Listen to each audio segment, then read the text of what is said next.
nila ng harang yung dalawang gilid, so ang presidente ay dadaan sa gitna doon sa mismong loob ng session hall, and therefore hindi na po ito yung katulad ng mga dati na talaga naman dinudubog ang ating Pangulo kapag siya ay biglang pumasok na sa session hall. Dudumugin siya ng mga congressmen, ng mga senators, kanya-kanyang kamay, kanya-kanyang bate. Ito po, definitely, wala po tayong masasaksihan na ganyan dahil nga sa pinapatupad na health protocol po natin. Tandaan natin, ang lahat ng umattend na mga naandyan po, na VIP at mga kongresista at senador, ay nag-underwent po sila lahat ng RT-PCR. At the same time, pagdating doon sa Kongreso, abay nagpa-antigen test pa. At sila po, mga naandyan po ngayon ay mga 350 to 400 na katao lamang sapagkat madami po ay naka-virtual presence lang ang kanilang participation sa SONA na ito. So, Angel, Bernard, kasalukuyan pa rin naglalakad ang ating Pangulo. Mahaba-haba kasi yun eh. Yung si Angel dati nung nagko-cover yan sa ating batasan, medyo galing kasi ang PLLO sa may bandang babae. Tapos lalakarin mo yan, tataas kang ganyan, pagkatapos tsaka kapupunta doon sa main door ng Batasang Pamasaan. Di ba, Angel? Yes, Attorney G, tama ka. Runway talaga. Ika nga, sabi nila, mahaba-haba. At tama ka, Attorney G, no? Maraming mga proseso ang hindi na ginawa ngayon o tradisyon na ginagawa noon dahil nga isinasaalang-alang yung ating sitwasyon ngayon dahil sa COVID-19 pandemic. But habang iniintay po yung Pangulo, ang sabi sa atin talagang pinatutugtog yung mga paborito niyang kanta. Yung mga kanta katulad ng Dust in the Wind, What a Wonderful World. At mamaya po, ang sabi po sa atin, ang kakanta ng national anthem ay ang singer na si Morissette Amon. At yun, siya po ang kakanta ng national anthem bago magsimula ang Pangulong Rodrigo Duterte. This time around, mga kasama Attorney G and Bernard, sinabi rin sa atin na binigyan naman ngayong taon ng kalayaan ng PCOO na mag-direct nitong SONA. At ang director po ngayon ay ang mga naging director na rin po ng mga past presidents sa SONA, si Director Danny Abad, at siya po ang nangunguna ngayon sa pag-cover nito ng State of the Nation address ni Pangulong Rodrigo Duterte. As we speak po, nakikita natin sa inyong TV screen ang pag-akyat ni Pangulong Rodrigo Duterte. Attorney G, yung sinasabi mo kanina na baka hindi na siya sumama sa taas dahil kumpara nung nakaraang taon, diretso na siya sa baba. It's a different scenario right now. Parang yung mga nakaraang taon ay umakit na po si Pangulong Rodrigo Duterte sa taas katabi po ng ating Senate President na si Senator Tito Soto III at ang House Speaker na si Lord Alan Velasco. At Bernard, may maari ka pang idagdag. May nakikita rin tayo dyan na parang clear glass case, kumbaga parang divider doon sa tatlo, just to maintain pa rin yung minimum health protocols. Yes, Bernard. Puntahan na po natin ang Batasang Pambansa para sa programa ng SONA. Magiliw, penas ng sinanganan, alab ng puso, sa dibdib mo'y buhay. Lupang hinirang, duyan ka ng magiting, sa manlulupig, di ka pasisiin. Sa dagat at bundok, sa simoy at sa langit mong baka, may dilag ang tula at awit sa paglayang minamahal. Ang kisap ng watawat mo'y tagumpay na nagniningning, ang bituin at araw niya kailan kamay di magdidilim. Lupa ng araw ng walhating pagsinta, buhay langit sa piling mo. Aming ligaya dapat na'y mang-api, ang mamatay ng dahil sa'yo.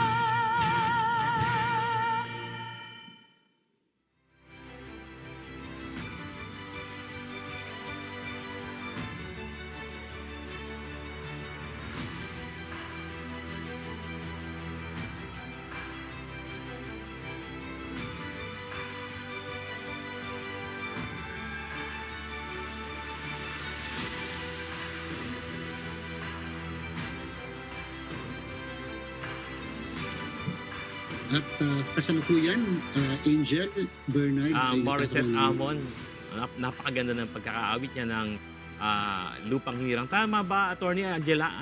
Sumunod siya dun sa, kumbaga, yung talagang dapat na yung Yun yung talagang tono, kumbaga, ng pambansang awit. Yung cadence ng pambansang awit, di ba? Yun ay talagang inaawit.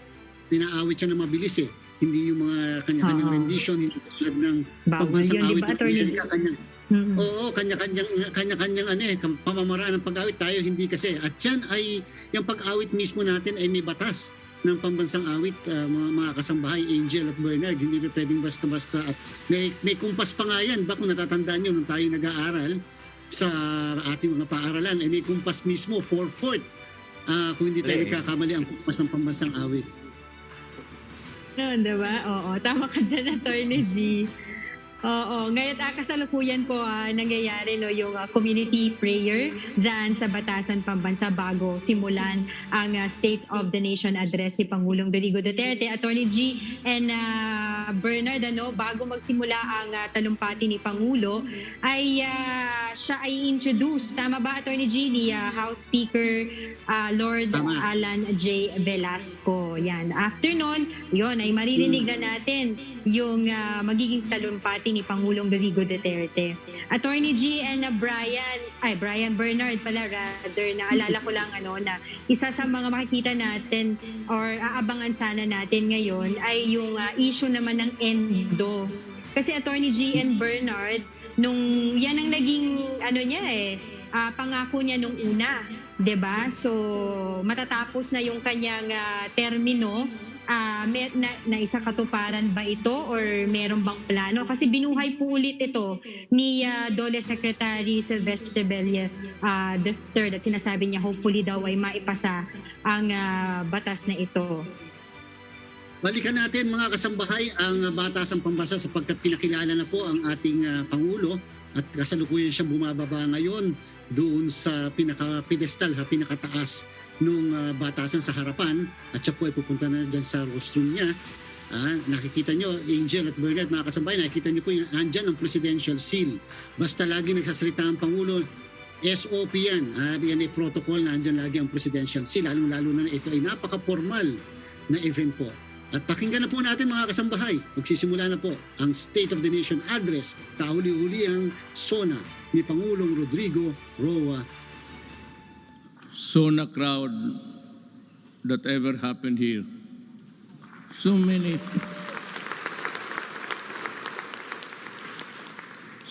beautiful faces, and you only have to guess when you see the full face of the person.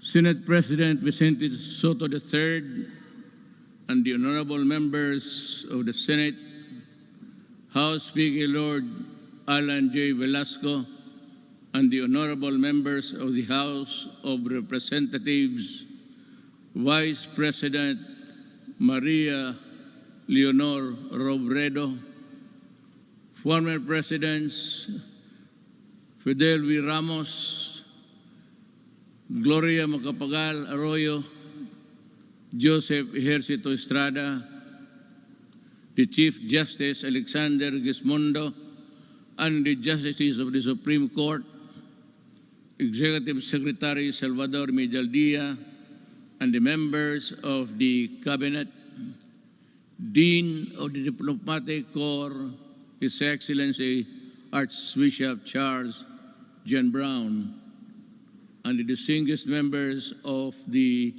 Diplomatic Corps. My fellow government workers, and of course, to my lovely wife, Hanilet, mga mahal kong kababayan,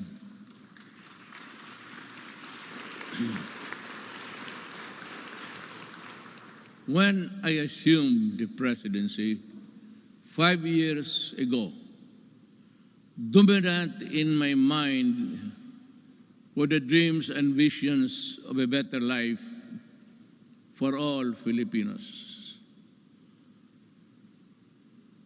I saw them as reachable through the institution of reforms and radical changes in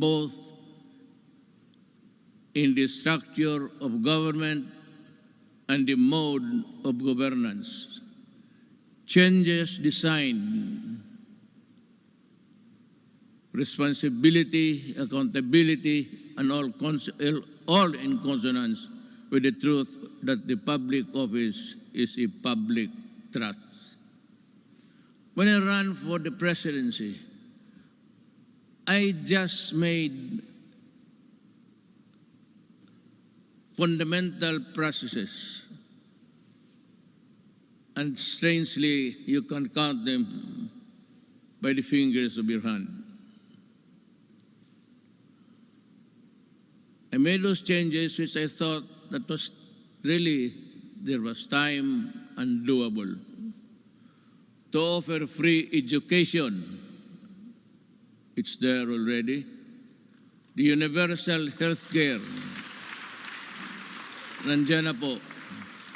The fight against illegal drugs, criminality, and corruption, and the development structure, including free irrigation and other big-ticket projects, which I thought I did not have the funds to do it. But perchance, among others, they were done in my term. Today, as I approach my term, my end of my term, I have less visions, but more remembrances. But mine is not to rue or to second guess what might have been, but to bear and respond with the urgency of the unforeseen events as they unfold. Even before I took the oath of office, and everyone else, I suppose, knew the gravity of the enormity of the problems that the country was facing. And precisely because of that awareness, I was driven to hasten implementation of changes which I believe the country needed, keeping in mind that the Constitution afforded me only 6 years to make those changes happen. Making a difference within the constitutional time frame is what I was up against. But no one gets by legally without warming to the needle's eye of the constitutional imperatives. That is why I cajoled, I shewed, I pushed, and I tangled with men of wealth and influence who were oblivious to the anguish and pleas of the weak and impoverished. And for that, I was pilloried to no end.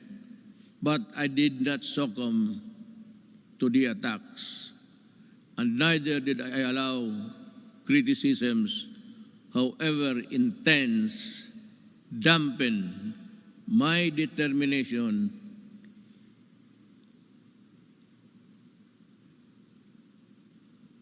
and initiatives, because my purpose was pure and unpolluted.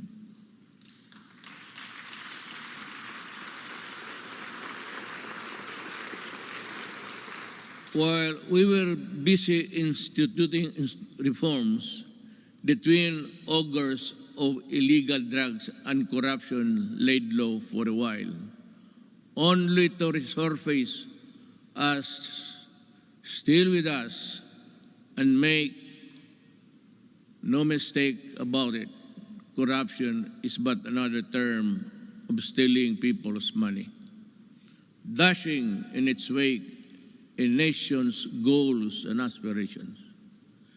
Due to the brilliant programs and excellent work of our economic managers and the extraordinary cooperation between the executive and legislative branches of government, our economy, with investor confidence, was poised to leapfrog from the company into the company of the world's fastest growing economies until COVID-19 pandemic stalled everything. Be that as it may, allow me this opportunity to extend my personal and the nation's gratitude to all those who selflessly gave their all in the fight against COVID-19, our health workers and other frontliners who risk their own safety.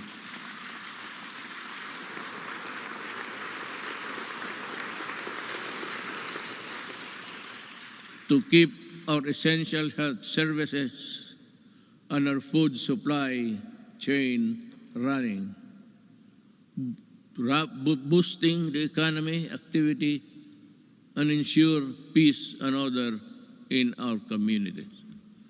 I would like also to extend my deepest appreciation for the generosity of the private sector who came to the government's aid in fighting COVID-19.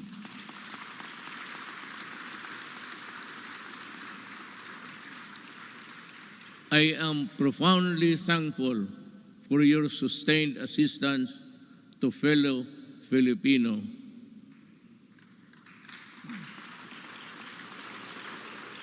And amidst the same deleterious effect of the pandemic to our respective industries, let me assure you that the government is committed to assess the private sector to regain the commercial vibrance of the country prior to the pandemic.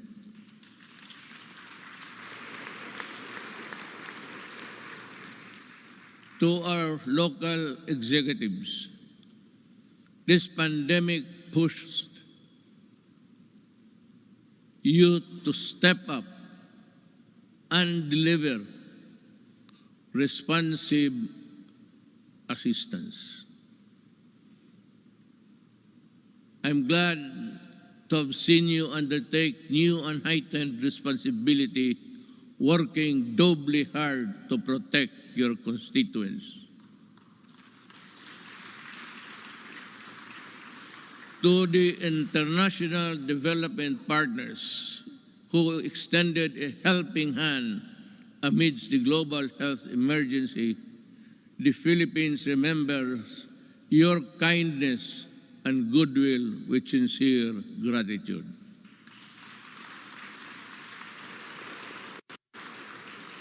And to all of you who answered the call to protect one another by adhering to our nation's protocols, daghang salamat.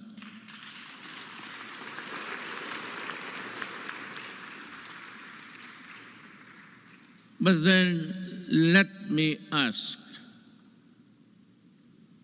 perhaps you and to myself, what exactly is the state of the nation today in the light of the pandemic which has paralyzed business activities and crippled even the strongest world's economies?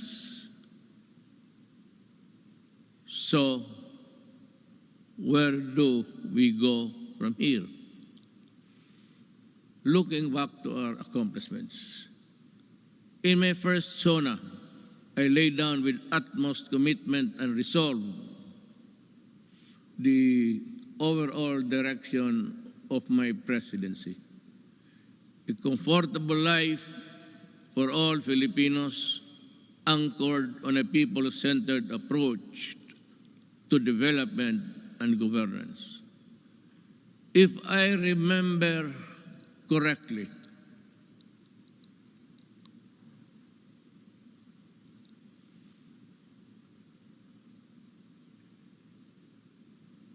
my administration,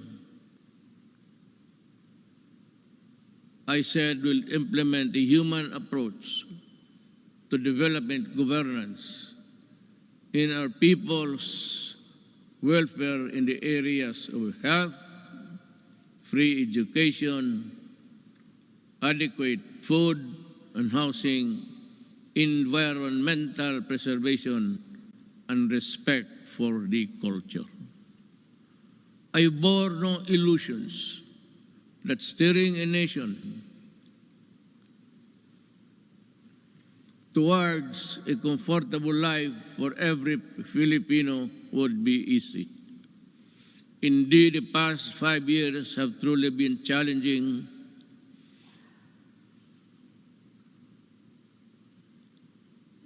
and humbling.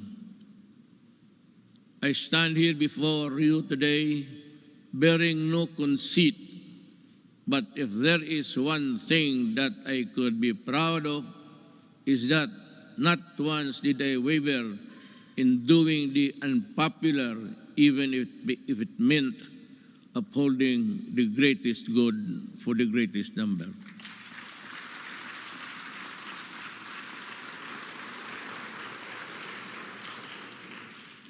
Before I took office, our country was beset with communist insurgency scattered across the nation. A separatist movement that sought to divide us on the basis of religion and religion's deficiencies, and the proliferation of illegal drugs and criminality. Our armed forces were ill-equipped to deal with internal and external threats, while the police force had been overwhelmed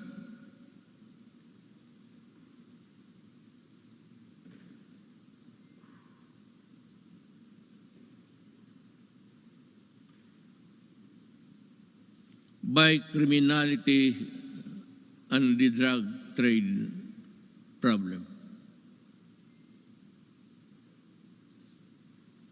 This is why I made it a priority to strengthen the institution, boost the morale of the men and women of the armed forces of the Philippines and the Philippine National Police and other armed services.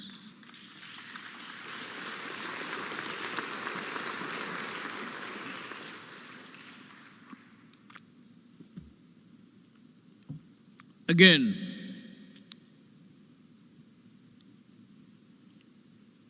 I thank Congress for working with the Executive Department in enhancing capabilities of the AFP and PNP through our modernization program.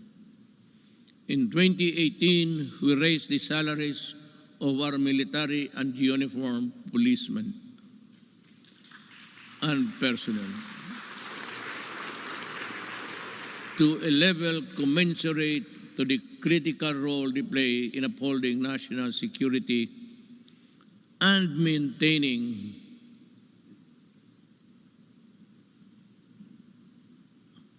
order.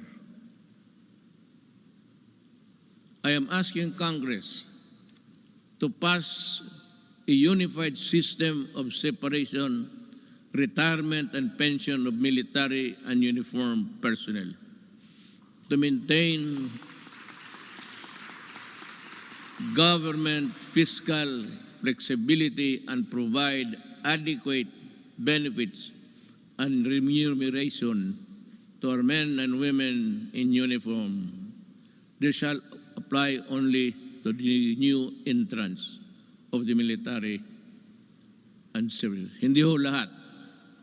It cannot be that we have to pay so many, even the salaries of the retired. They get a chunk of the big budget. And if we include the new entrants, the funds available for them would not be enough. It is also high time for us to pass a law providing free legal assistance to AFP and PNP officers, enlisted personnel.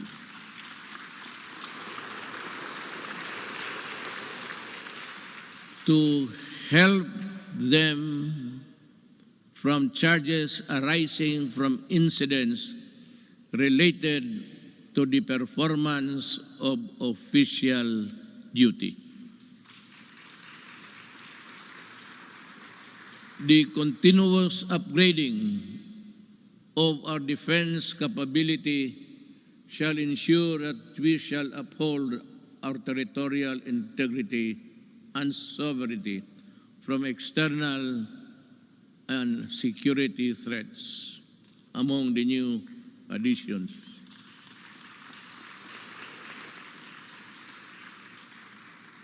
we welcome the country's 2 missile-capable warships to enable us to protect our seas by providing them with necessary equipment, by enhancing their professional capabilities, and looking after the families of the soldiers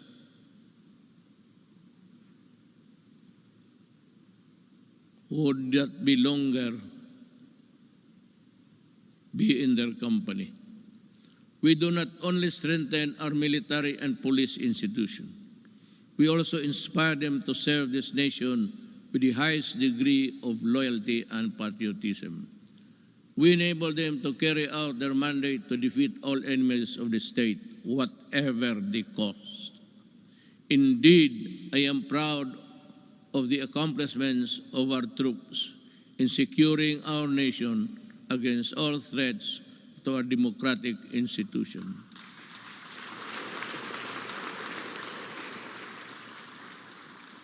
But peace must be realized.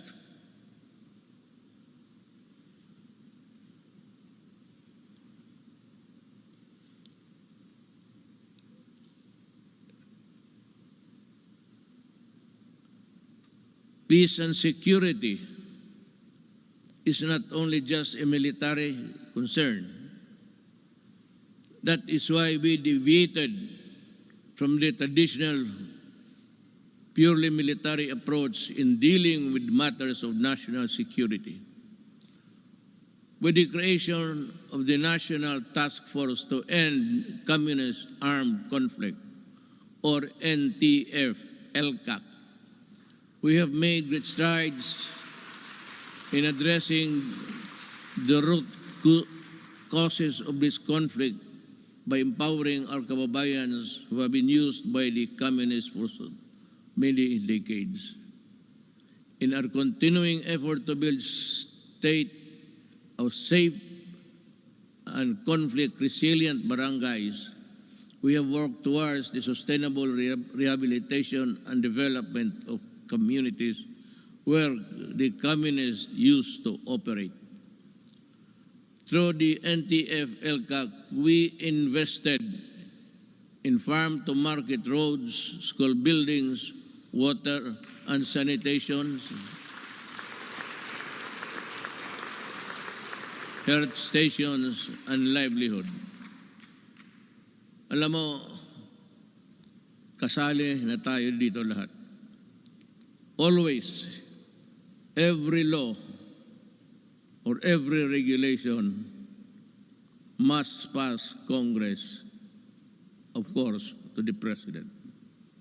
But sometimes, you know, in our,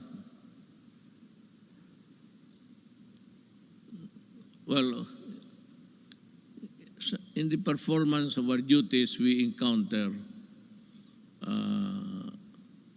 the not so nice of confronting each other. But because of these interventions, more than 17 former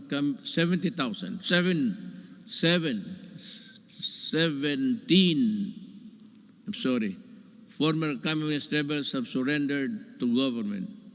They have returned to the folds of the law and are happily reintegrating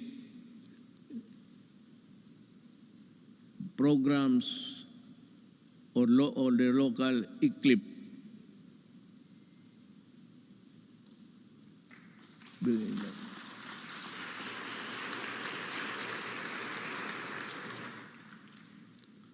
It's either I am talking too fast or too slow, or the operator of this thing here is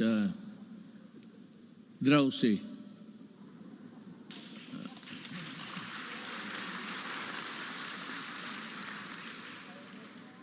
Maybe because I had so many ad-libs along the way. Marami akong akin lang.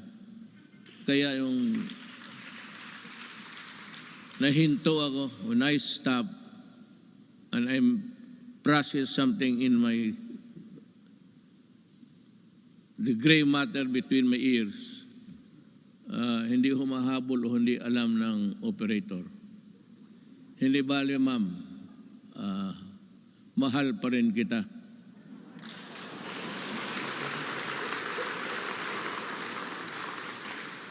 Lalaki ba ito o yung mga babae? Kagabi yung mga babae, sila? Sabihin mo sa kanila, magipagkita ako maya. I will embrace them for their punctuality in operating this, this strange machine that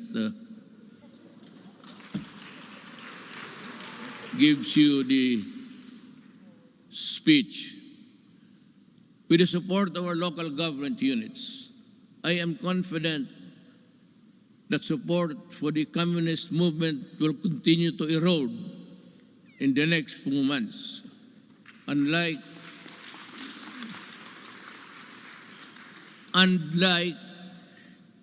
the decades-old Moro rebellion in Mindanao, we also bring an end to the armed struggle of the communists once and for all.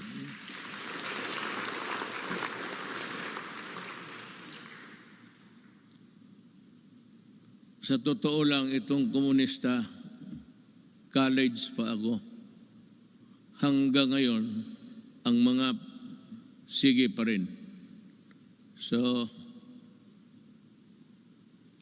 speech mo lang ito, kunwari lang, pero ang totoo, there's a lot of fighting going on in the countryside.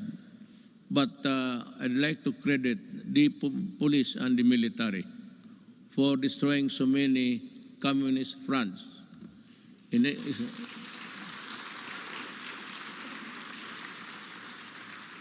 I think they have destroyed more than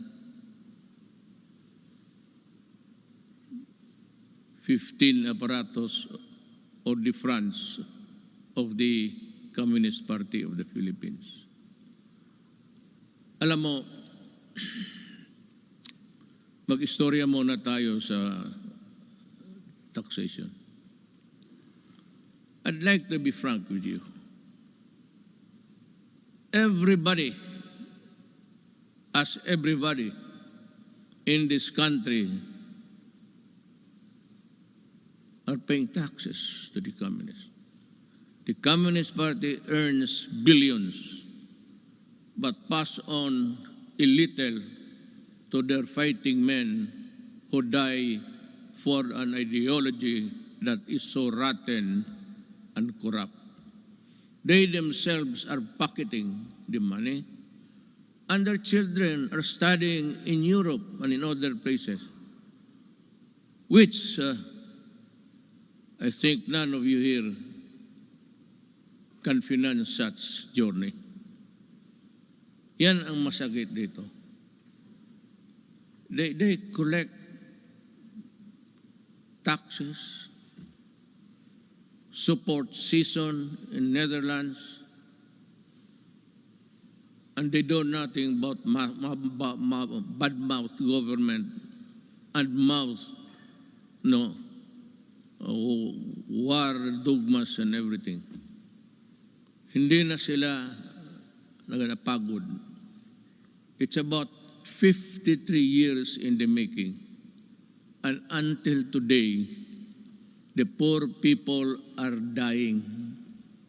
The cadres, and most of them belonging to the indigenous tribes of our country, are fighting a losing battle between the communists and the government. They waste lives, they enlist children, and they are proud of it, but they deny it. But when you go to the mountains, such as I and Senator go many times, even during the elections, they were there with so many arms that I think somebody, an idiot here in the Philippines, supplied the firearms.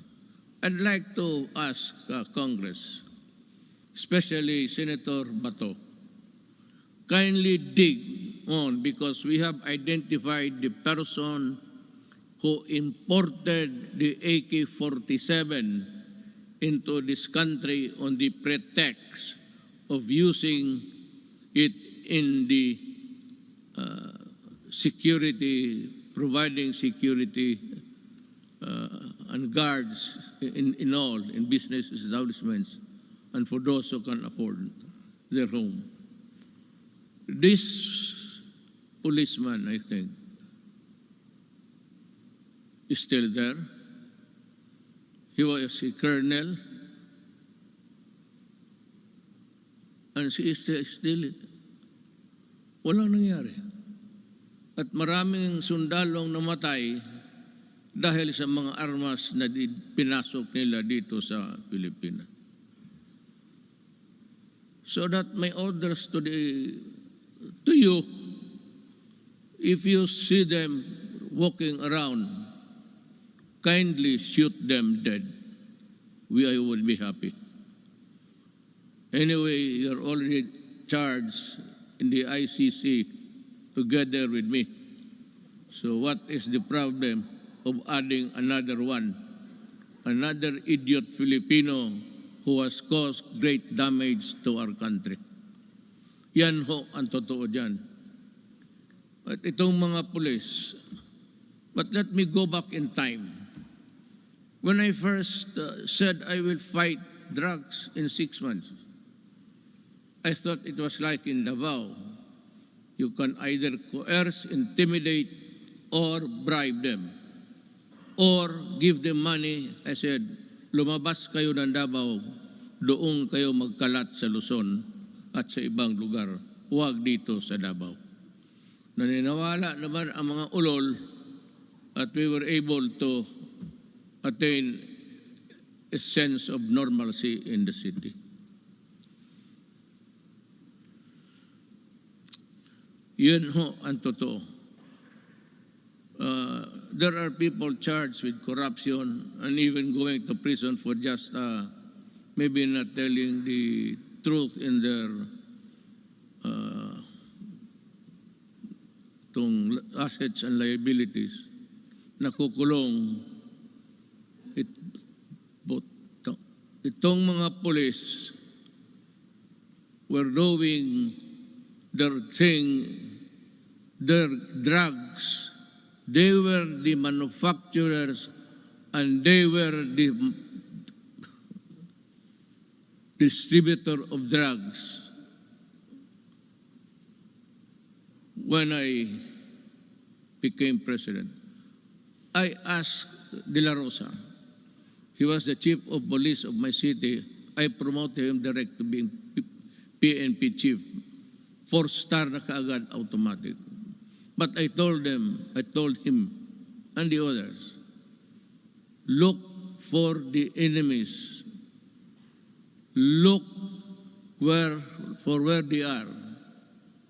And if you find them, destroy the apparatus, destroy all, from the manufacturers to the peddlers, because we are fighting a drug war that was being participated in the business by 9 generals of the PNP. Kaya yan ang sakit sa loob ko. I did not know that I was fighting my own government. Customs and everyone else were facilitating the importation of drugs. And one importation, as you can see it every night on TV, the police now sees about almost $1 billion worth of drugs every day. And if you look at the 888, there are about 1,000 Filipinos arrested every day by the police in connection with drug trafficking. And that is why I go crazy looking at the situation. They are still around. We do not have the laboratories now because nawala na sila. At itong naiwan ngayon are doing the importation. The citizens of another country cook their shabu in their in their tugboat or something, and they threw out the product contained in the plastic bags and with an GPS attached to the contraband so that the importers here could find them easily. That is how we are fighting, almost losing a battle against drugs. And now, the Sinaloa gangsters of Mexico and the triad of Laos in that area. They are busy cooking, and we have the Filipinos here with nothing in their mind except to destroy a nation, distributes them. That is what I said. I've been asked the question, and several times I gave the answer. I am a Filipino, and I love my country. I do not want my country in disarray because of drugs. I do not want families break up and become dysfunctional. Yun ang masakit sa akin. If you want to destroy a family, look for a way of the member or a resident of that family home. Biglang mo na droga. Pag nandiyan na yung droga at they are hooked, and that is the end. Sometimes families are separated because of drugs, becomes dysfunctional, at yung mga masawa magpunta doon sa abroad, ika nga, to look for jobs. And you know, in the Middle East, I am not attributing it to any particular country, but there are tribes in the Middle East who are employing our Filipina citizens,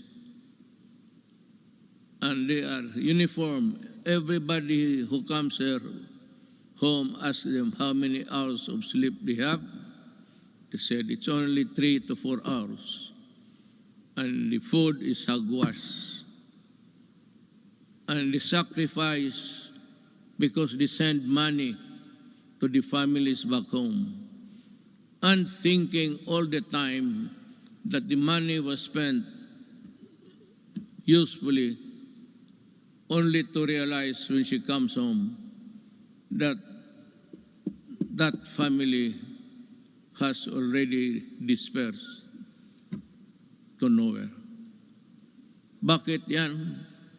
Because itong mga durugista sa baba, itong peddlers, itong basurero, tawag, it's street lingo. They look for families na may mga nanay, tatay nagtrabaho, ang tatay or nanay nagtatrabaho sa abroad. And to think na iniiwan nila ang mga anak nila kung saan-saan na lang to their neighbors at the tender age of 3 to 4, 5, it breaks your heart. Iiwan lang nila sa kapitbahay kung walang mga relatives. And then,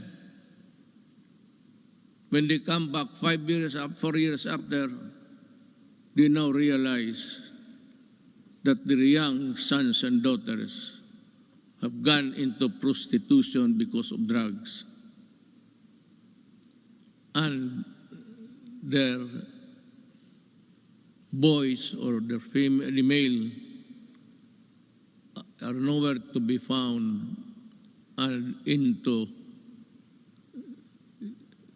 the drug business also. Yun ang pinakamasakit. Masakit sa akin na ang Pilipina pumunta doon para magtrabaho because sexual abuse in some tribes in the Middle East have this notion that if you are a slave or you are a paid person working for them, sexual abuse becomes part of the territory. Kaya dyan ako pumuputok at nakakita ko yung mga pamilya na sira. And to think that they labored without sleep, eating, I said, garbage, and not being allowed to go to their own church to pray, well, that is prohibited by them.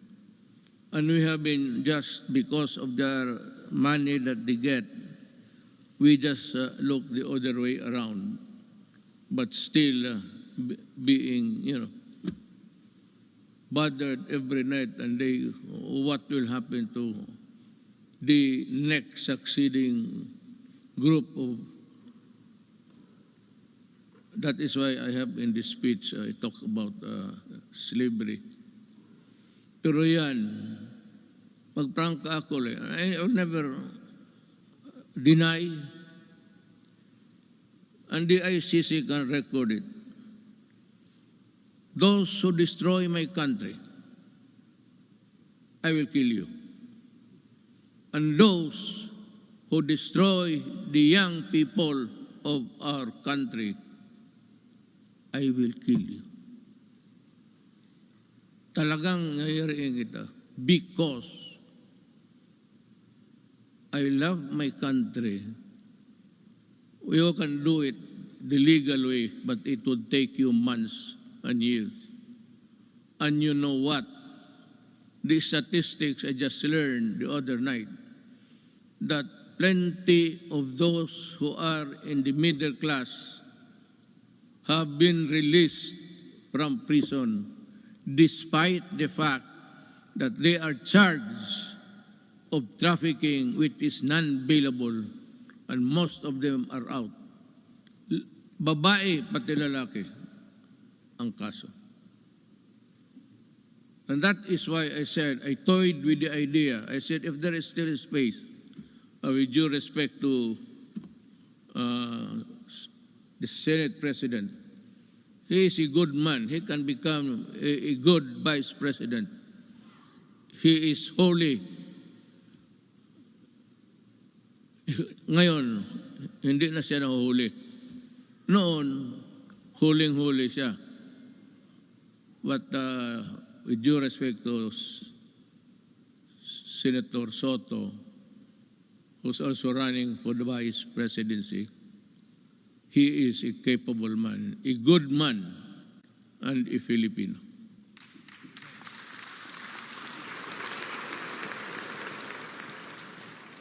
Sige ako tingin sa harap na dito para sa likod ko.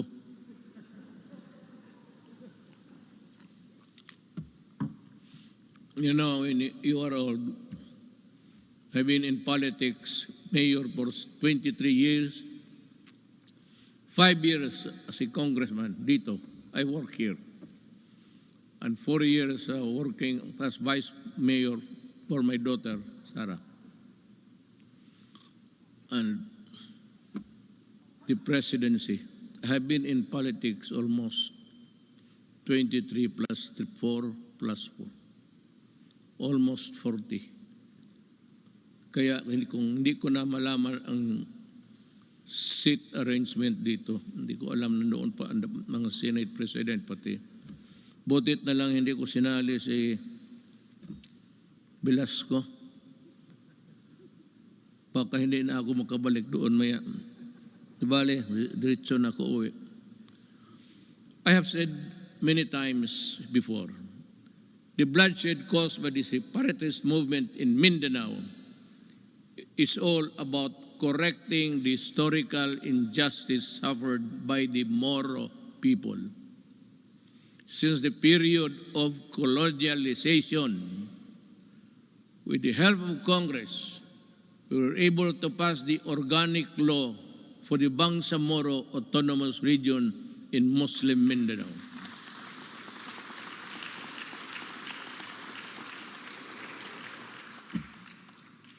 Finally fulfilling a promise that was decades in the making.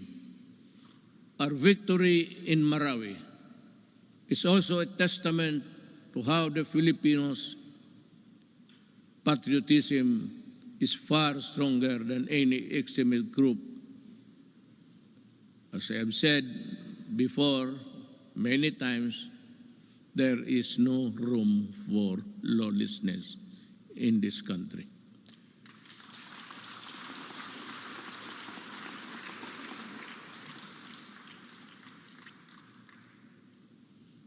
Rebuilding a better Marawi remains today still not completed. To Task Force Bangon Marawi, we need to race against time, and you have to finish the necessary work for to rehabilitate the war-torn city and bring back its families back home. Now, let me talk again about the drugs. I was just ahead because I was talking something else. Nag-segue ako. While we have made great strides in ending rebellion and insurgency in various parts of the country, we still have a long way in our fight against the proliferation of drugs. This problem has hounded our country for several decades, destroying families and degrading the moral fiber of our society. When I assumed office, I committed to end this problem at the soonest possible time. We launched an unprecedented war against illegal drugs and to destroy their apparatus. That permitted every level and sector of society. We waged war on the manufacturers, the financiers, the suppliers, the peddlers, and the entire syndicates, and more importantly, their protectors in government we have rescued and reformed drug dependents because of their idiotic sense of decency. While interventions and building facilities not only for the rehabilitation but also to prepare them to reintegrate into society. Our unyielding campaign led to the surrender of millions of drug dependents and neutralization, capture, and prosecution of thousands of drug personalities. The dismantling of illegal drugs and syndicates and the drug laboratories, the extensive drug communities down to the barangay level, and the cutting of narco politics. You know, allow me a little bit of your time. Wala naman siguro kayong lakad ngayon. Unless na, no, you want to, unless you have this appointment with, I'm sure hindi babae yan. That would be a sexist statement. Kung nagmamadali talaga, halos tumatakbo, babae yan. Kung naglalakad lang na natural, medyo less important yan. Ganon yan. Pero dito wala. I'm not making any sexist. I'm just saying the truth. What is the truth? It's there for all to see.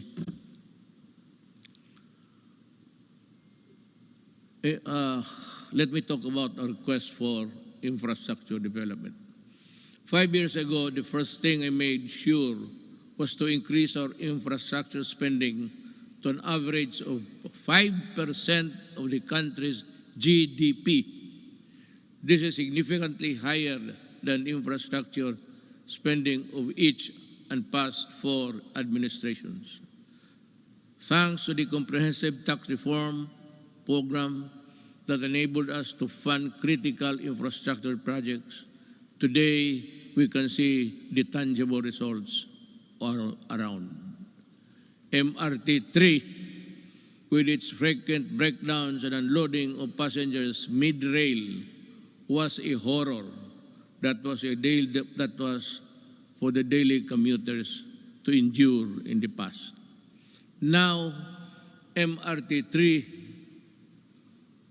no longer unloads passengers but to their destinations. The waiting time between trains had been significantly reduced to 10 trains running at only 30 kilometers per hour before. Now MRT runs 23 trains at 60 kilometers per hour. We have taken away the misery of public commuting. We also pursue the completion of the LRT to East Extension Project by extending Line 2 and adding 2 more stations. We have reduced travel time between Manila and Antipolo from the usual 2 to 3 hours to only just 40 minutes. Thanks to our partnership with the private sector, we are able to open Stage 3 of the Metro Manila Skyway in January this year. This decongested EDSA and other major roads in Metro Manila. On Independence Day last month, we also inaugurated the Kalayaan Bridge, part of the BGC Ortigas Centerlink project, which will reduce the usual 1-hour travel time between the 2 business districts in just 12 minutes. Beyond Metro Manila, we are pursuing several high-impact projects that will be completed within my term and perhaps in the following years. It's a question of money. Just this July, we inspected the newly built passenger terminal building of the Clark International Airport. The new and modern passenger terminal is equipped with the latest state-of-art technology. This can accommodate 8 million passengers, alleviate air traffic congestion at the Naya Airport, as well as serve a major growth driver and gateway to northern and central Luzon.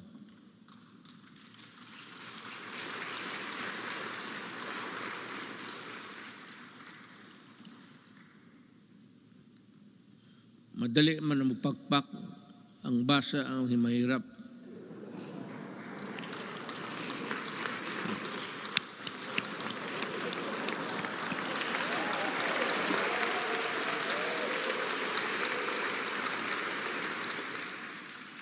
To help promote equitable development, we also completed several roads leading to important trade corridors.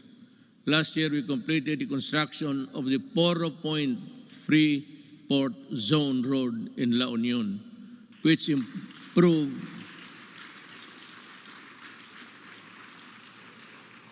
nakita na ninyo yan? Wala. Sige lang pakpak. You don't even have a picture of what I'm talking about, I'm sure. To improve access to prime spots for investment tourism in the Poro Point area.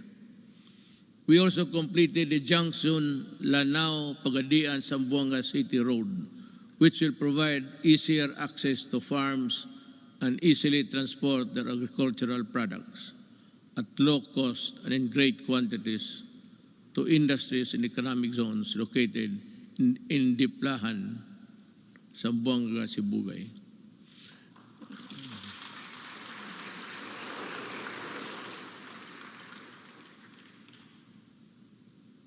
The Sorsogon City in Bicol, inuna namin yan kasi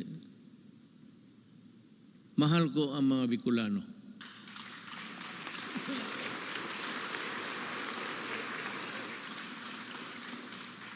Pangangatawan ninyo yung pakpak ninyo ha.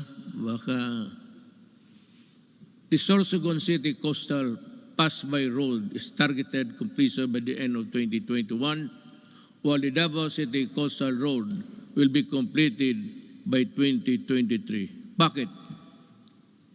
Why? Why is Davao last?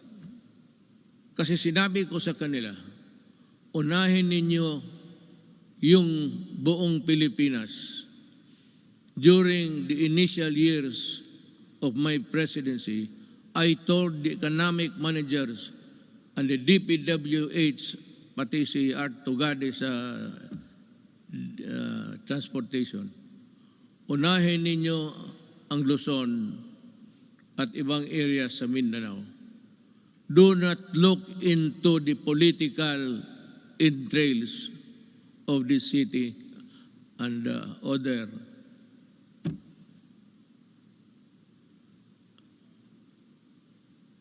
provinces. Sinadya ko talaga na ipanghuli ang Davao. Kaya for the Davaoenos, you must understand that we cannot really unahin natin yung, kasi taga dyan ako eh.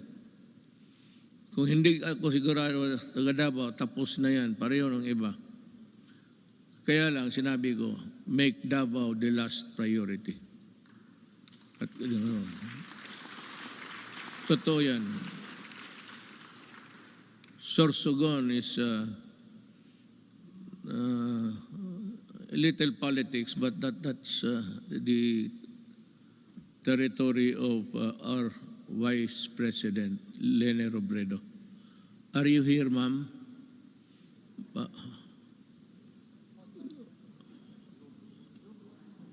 Zoom. Meron ho kayong Sorsogon at iba pa. We have inaugurated new highways and roads and skyways. We have bought new trains, and these are a testament that we have greatly eased the grueling experience of traveling and commuting. And to sustain our momentum in infrastructure development, I have directed DPWH, DTR, NEDA, Department of Finance, and DBM to be on full speed to ensure that our flagship project will be completed within my term, especially those that could help disperse economic activity outside of the densely populated Metro Manila. I thus earnestly call upon our LGU and private sector partners to help us speed and go for the earliest realization towards our flagship project, infrastructure, and others. Let me dwell about governance. As we improve the connectivity, we work towards greater convenience for our travelers. We have extended the validity of the Philippine passport to 10 years to lessen the burden of our traveling travelers and OFWs. We have also gone beyond merely addressing the 3 million backlog of the driver's licenses in 2016. We also extended for the new cards the validity of the driver's license to 5 years, and addedly, we shall begin the issuance of these driver's licenses within 10 years, which would be good for 10 years if there is no traffic violation. So, punta ko doon sa LTO, maybe you have a good sight. Merong ano yan eh. I think there's an examination there somewhere to test your ability to drive safely. And you go back 10 years after, and you think that you still have the good sight, and your reflexes are still good. 10 years, maraming banggaan yan. Sigurado ako. You know, after 10 years, no, after 5, there should be a stricter measure to issue the 10 years validity of a driver's license by imposing stringent requirements to test the essential functions of eyesight, then the hearing. Yung iba, hindi na nakakarinig ng serbato eh. And so, I have to, 10 years is too long. So I like it. It's good. But we should have assessed it.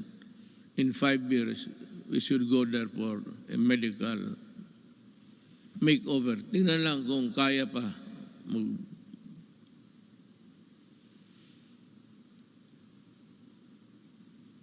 Not only did we extend the validity of the licenses and passports, we also sought to make long lines a thing of the past.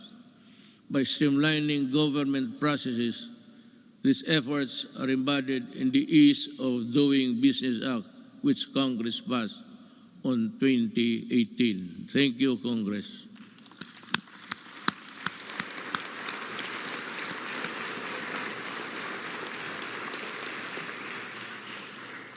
Sa inyo yun. Ako ang nagpirma pala. Ako nag-execute. Pakpak rin kayo.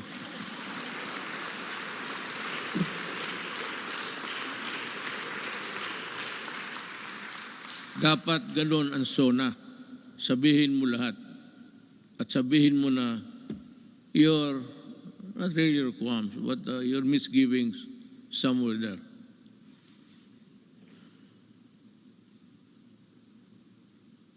Transactions will be further streamlined with the rollout of the Philippine Identification System, or the PhilSy, to the Philippine Identification System Act. With this, we hope to facilitate the better access, better services and access for all Filipinos, even in the far-flung areas. I want to say something about this, but I'm taking too long, We also ensured the modification of the salary schedule for civilian government personnel through the salary standardization law 5. A necessary measure for our civil servants to recognize their work and accomplishment, as well as a gesture of gratitude and goodwill. We have this legacy, and we hope to pass on this establishment of central business portal, single site, and for all business-related transactions, such as securing business permits, licenses, and clearances, and launched earlier this year. It shall be elevated our global standing in doing business arena and improve our country's competitiveness. Alam mo ito, yung queuing. When I was a mayor, I don't know, but maybe a legislator or a senator or a congressman, well, not really that he's higher than the others. But kung dumaan ka as a local government employee worker, just like me, for 23 years, itong queuing, matagal ko na ito. In Davao, ang passport issuances na doon sa likod ng SM. Isang gabi, nagmotor ako, nakita ko yung mga paa sa simento. So I was thinking, anong nangyari dito? So nagbaba ako, sabi ko, bakit dito kayo natutulog? Sabi nila, Mayor, ang pagbukas niyan, kailangan nakapila na kami. Pag hindi, sunod, ibang araw na naman kami. So, I called for the chief of office. When I said, look, I may not be the person above you supervising, but make sure that this thing will not happen tomorrow. As in tomorrow. Tapos tinawagan ko sabi ko, why don't you give cards? Kung marami sila paglinya, may maglakad na martial, ito, ikaw bukas, at 4 p.m. So you have to study the time and motion of people doing work. Sabi ko, ayaw ko dito sa Davao. Because Mindanao, nasa Davao ang issuances ng passport. So ngayon, pagka-presidente ko, sabi ko, ayaw ko nang makita yan. Not during my time. Not during my time. Maghanap ka ng ibang panahon. Ayusin ninyo yan. I do not want people queuing under the heat of the sun and rain. Kaya, sabi ko, di magbigay kayo ng card. They should go to one window, magkuha kayo kung kailan sila makabalik. So divide, I said, study your time and the motion of, the process of. And dito nangyari na because I insisted. Today there is no more queuing, especially in the National Office, Statistics Office. Nakita ko. Talagang sabi ko na, either you fix the thing or I will resign tomorrow because I could not bear to see those people. Hindi sa panahon ko. Kung hindi ko madala, hindi ko man kayo mapatay, hindi ko kayo mabugbog. Ako ang alis sa gobyerno. Sabi ko, ayusin ninyo yan. Hindi ko gustong makita yan. Since 2016, the Office of the President has issued 138 executive orders, 43 administrative orders, 86 memorandum circulars, 52 memorandum orders, and 1,038 proclamations. These issuances have been integral guideposts government administration and development agenda. The Office of the President has demonstrated careful stewardship of the power by initiating reforms. We upgraded and improved the system and processes to ensure that it can provide the best service to the institution of the presidency and the offices under it, ultimately to the Filipino people. To further promote transparency and accountability in government, we also issued the Order of the Freedom of Information and opens the records of transaction, decision, issuances of all government agencies. In relation to this, we have also Presidential Anti-Corrupt Commission that is tasked to run after corrupt and erring government officials and bring them to justice. Alam mo, I don't know if you perhaps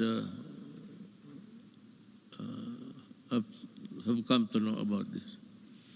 I have yung pastillas sa airport. There were 43 personnel involved. I fired them all.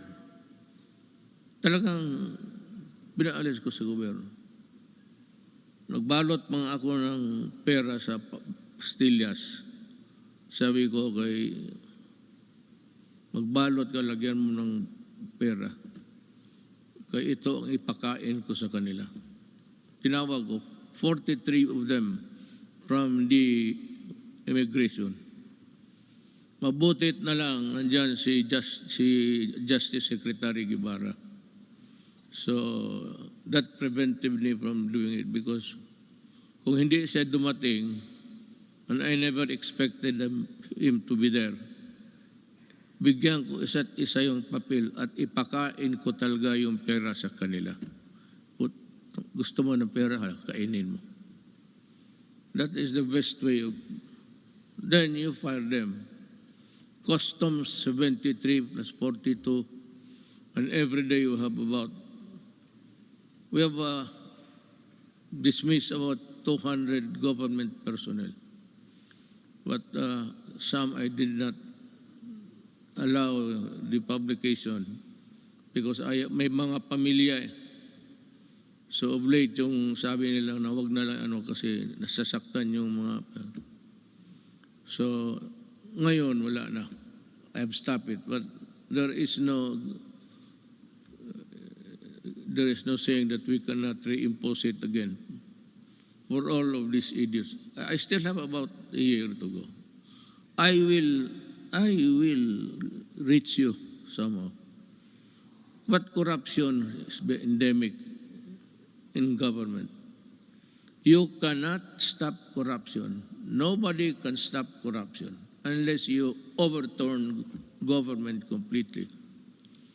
If I were the next president, if you think there's really a need for you to change everybody in the system, then you declare martial law and fire everybody and allow the new generation to come in to work for government.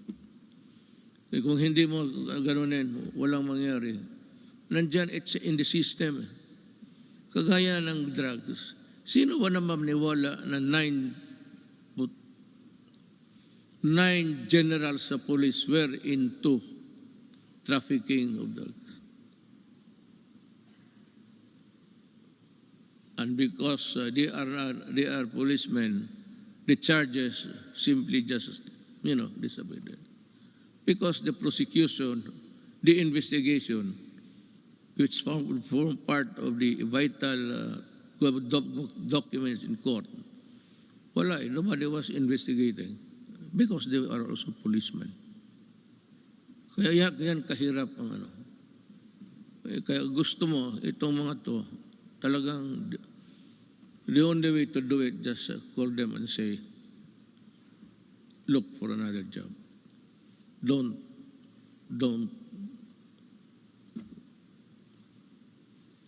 Ganon kahirap. Now, let me pursue my talk with the foreign policy of the country. In the international arena, we have vigorously pursued an independent foreign policy centered on the promotion and protection of our core national interests. Yet,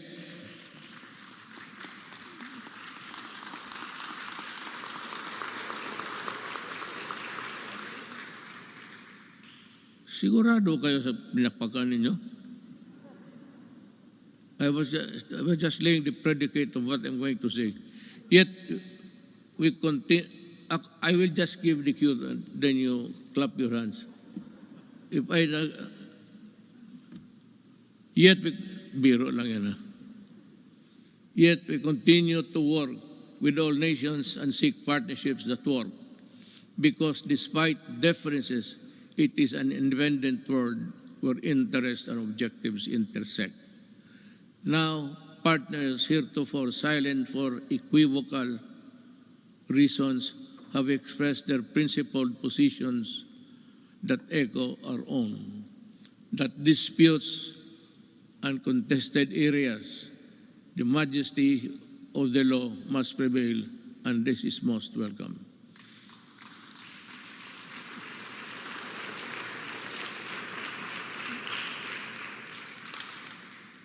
To our friends in ASEAN and around the world, thank you for supporting my government, my country and people, where it truly matters. I assure you that the Philippines will remain a responsible member of the international community.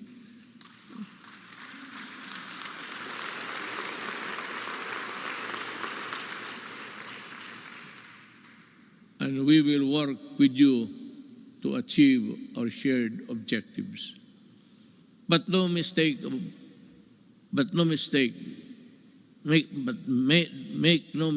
rather. Gone are the days when the Philippines decides and acts in the shadows of the great powers. We will assert what is rightfully ours and fight for what is rightfully due to the Filipino people.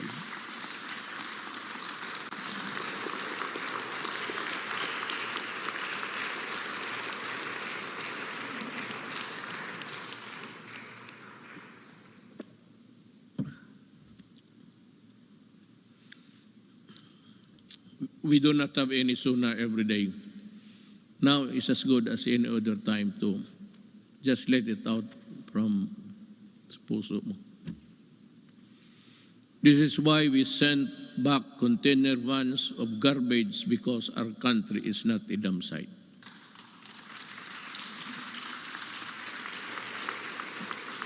And the first country to do that, hindi ko alam kung bakit, ang Canada.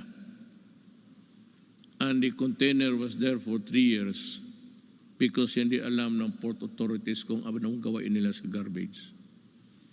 And I said, isauli mo. I want it done tomorrow. Those containers must be out of our country. Pag hindi, kayong lahat, all of you in custody, I'll fire you. That is a good ground for dismissing people, for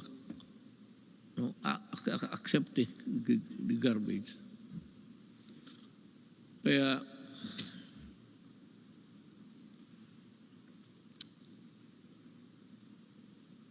may isa pa. Pero let me let you in this story. The Balingiga bell. We welcome back the bells of Balingiga after many decades because a historic wrong needed to be corrected.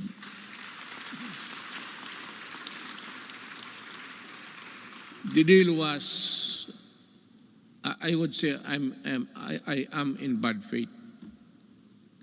Sigurado yan. I will admit it. But this is the real story. The Americans, former soldiers, war veterans, went to see me, I think it was in Aguinaldo, and some military men. And in no uncertain terms, they said that you have been invited by Trump to go to America. Have you decided to go there? I said, no. Why? Because I do not like the way that you are treating my country. Why? I said, for one, and there was the clamor now of Balingiga, you return the bells of Balingiga. So that's a war really sacred also to the soldiers. Then it is more sacred to us in addition to the religion, the Roman Catholic Filipino Church, the church. Sabi nila, why would to make a deal? Si Hogan, he is around. He's a CIA agent. Sabi niya, isauli namin, pupunta ka, because I said earlier in my presidency, there will never be a time that I will go to America. Itong mga media mahilag mag-udyok eh. Ganon, bakit ka hindi punta? O arte mo lang yan. Sabi ko, then you watch me. Gusto ninyong malaman. Sabi ko sa Amerika, yes, I might consider going to America. So, well then. O sabi ko, work on it. Ano in just 2 months' time, they told me that the ship carrying the Balingiga bells are on their way. Could deliver it to Quezon. You remove it, you put it back there, kayo mismo. So tulong-tulong sila doon, nabalik na. Hogan said, so when are you going to go to America? So I do not have the time. But I will go there. Nung malapit na, hindi na talaga ako pumunta. Well, how about your promise? Well, I lost time to do it. I cannot do it now. Pero talaga, in my mind, and the Americans might know it, there was never in my mind a trip to America. Ngayong Balingiga, sabi ko, you massacred one barangay, baryo noon, women and children and all. Pinatay nila lahat. Because that bell, Balingiga, was used to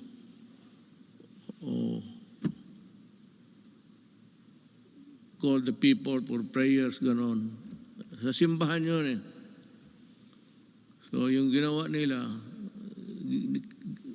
every time it is used, the Americans knew that it has a great significance to the Filipinos, the Balingiga. After the massacre of one barangay, how many at the time we would never know. But it was said, isang baryo. No barangay ngayon, baryo noon yan eh. Barrio is an American word. The barrio. They also call the small places in Mexico barrio. The Americans borrowed it from the Spaniards, barrio. So sabi ko, blood, you really got it at the expense of the blood of Filipinos. I do not hurry me up. If I go to America, it will be in my own time. Pero actually, wala ako. I have not been to America for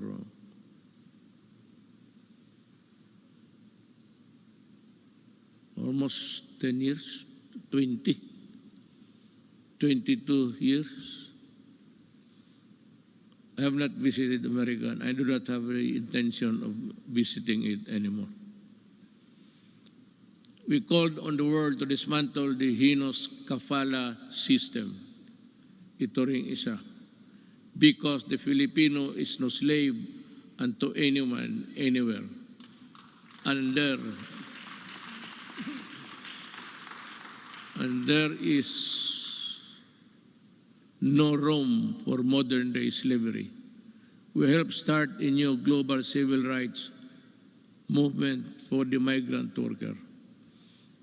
And we asserted the arbitration ruling on the South China Sea clearly and in no uncertain terms, bilaterally, and the ASEAN, and finally at the United Nations General Assembly. And let me talk about that. I said in the September of last year, the arbitral award is now part of the international law and beyond compromise and beyond the reach of the passing governments to dilute, to diminish, or abandon.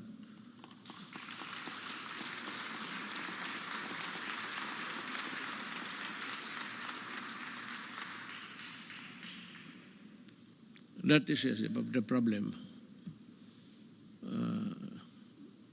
We would like to just to everybody in the Middle East. I would like to tell them that not only Filipinos but all human beings, the kafala has no place there because it's a setup for slavery. Either you correct it or we will ask our workers, Filipino workers, to go home.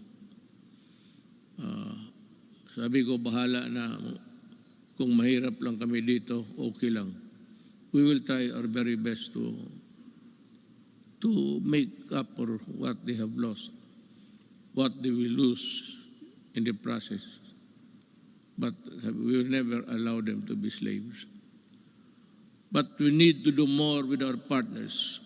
We continue scaling our maritime domain awareness, defense capabilities.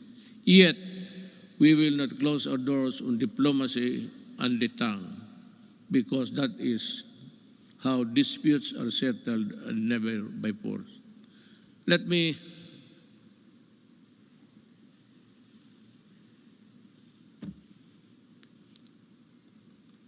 alam mo, I respect the opinion. You should be aware by now of how I talk, especially on matters of crucial matters that involves the country.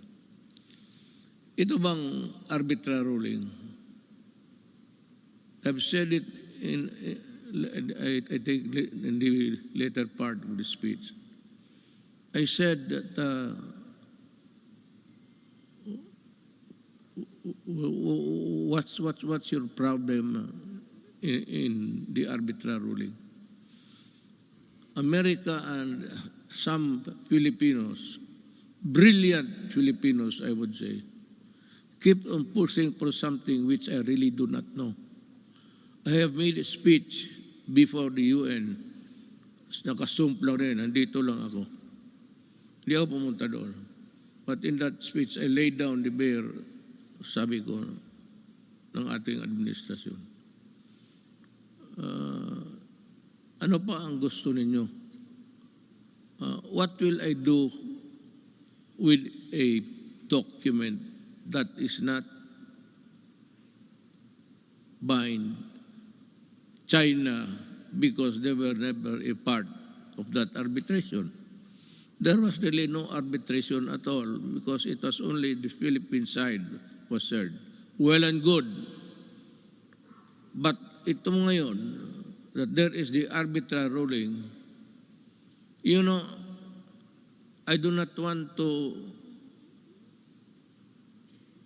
insult these people pushing me for something more than what I can handle.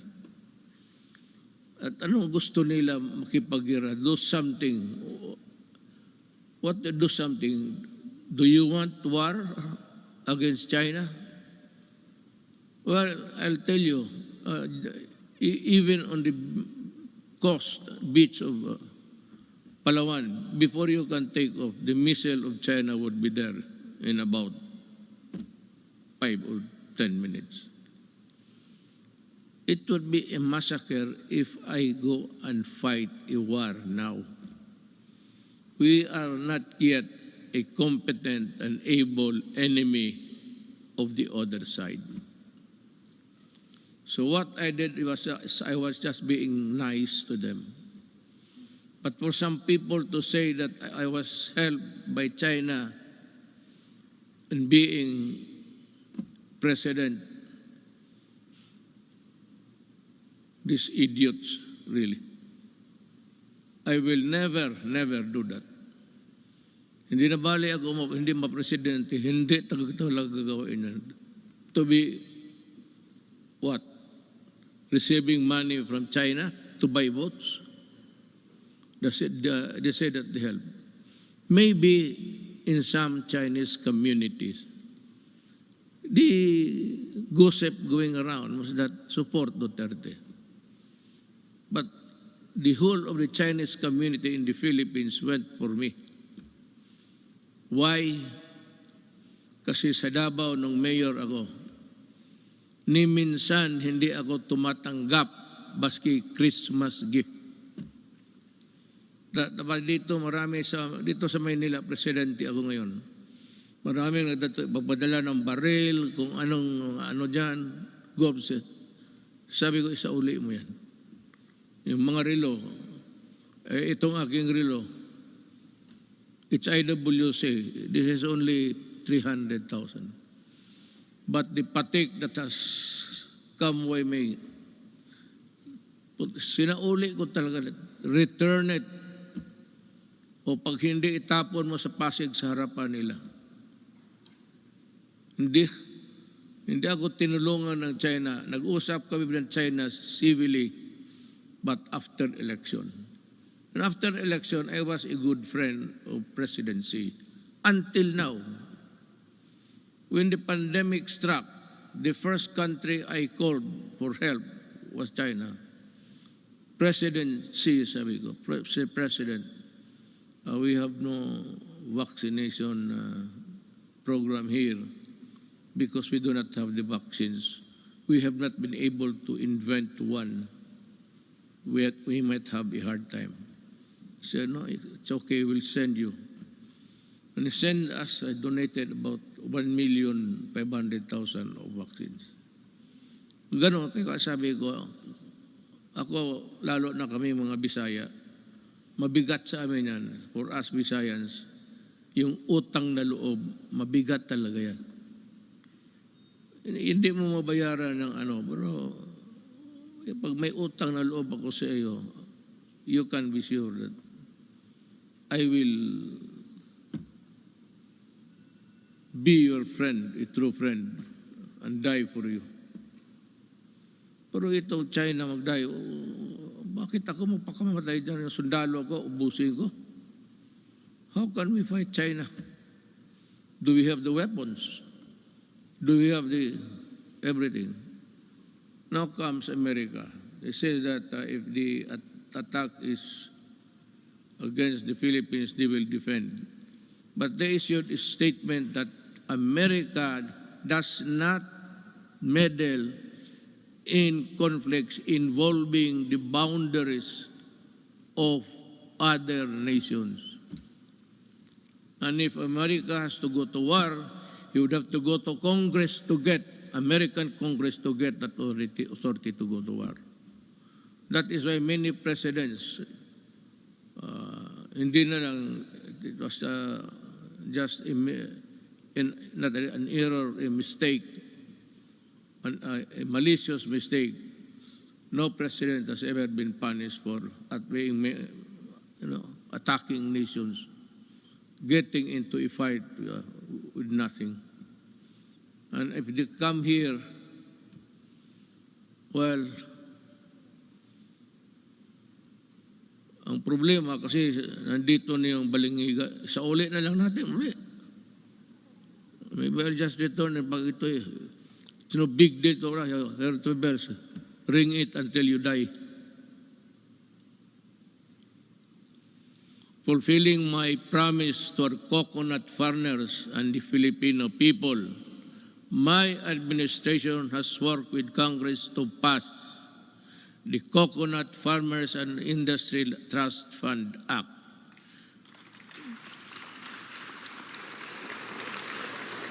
We have returned also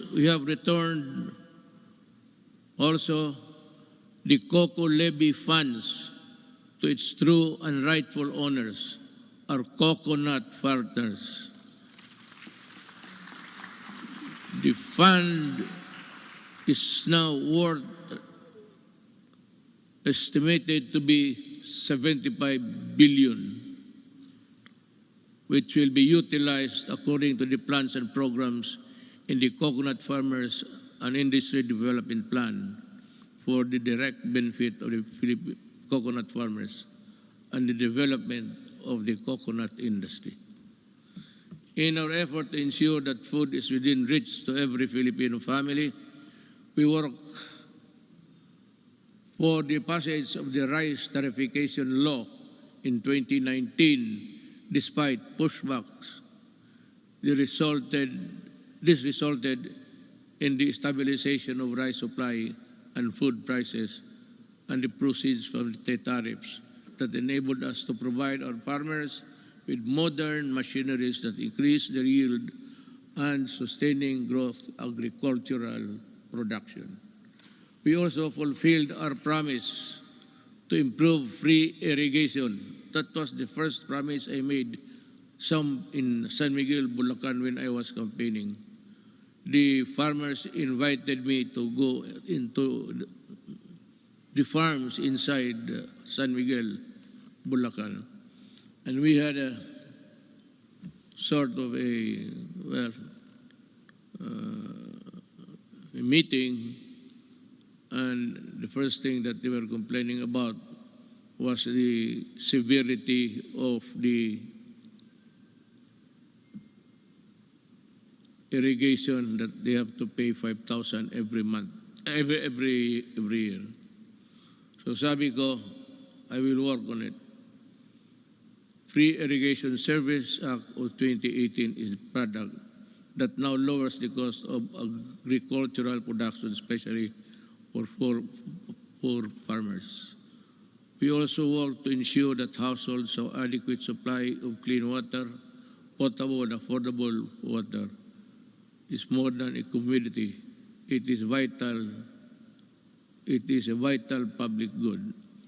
This is why I used my political capital to fight vested interest behind disadvantageous water service contracts that burden consumers with unjustified water rights prices increases with the signing of this concession water agreements.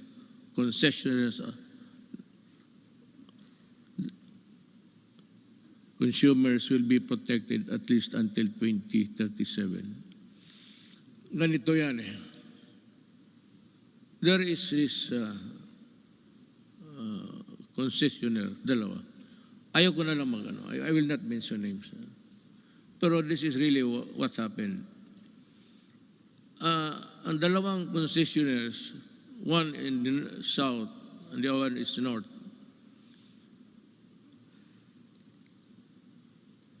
as the rich cartel dito sa Southeast Asia, ang kinakapture nila ang electricity pati tubig. Dito sa tubig, in this contract with water concessionaires, we made so many concessions that really, sabi ko, if you look at the contract and look at the anti-graft law, talagang it's all anti-graft. All of the sentences, even the period and question mark there. Bakit? Sila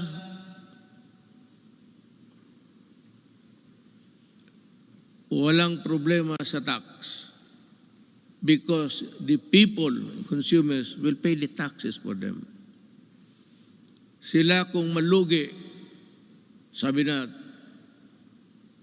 hindi nila kasalanan, and I can think of it, through not of their own fault, sabi doon, bayaran natin sila malugi.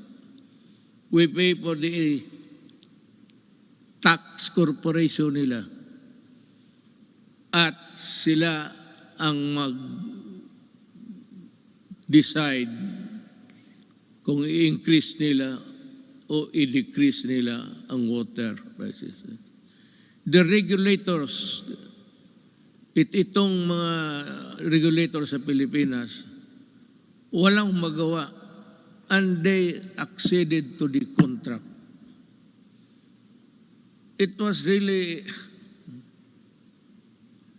I do not know how to put it. Kaya ako nag-pardon, di ba nagmura ako? Sabi ko, biro mo kung malugi sila, babayaran pa natin. Tayo ang corporate tax nila. Tayo ang magbayad. And it's a cartel that service concessionaires are part of the cartel of Malaysia and Indonesia and they form part of that mother corporation. Itong mga sa Pilipinas, pati Malaysia, Indonesia, they are just kumbaga sa storya, chapter lang yan sila. It's being controlled up by the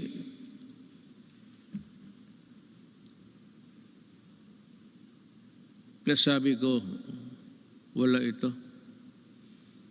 I told them, I told Dominguez, tell them that I am no longer honoring the contract.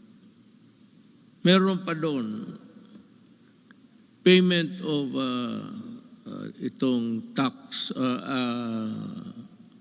water treatment plant to be constructed in the Harrison Plaza site.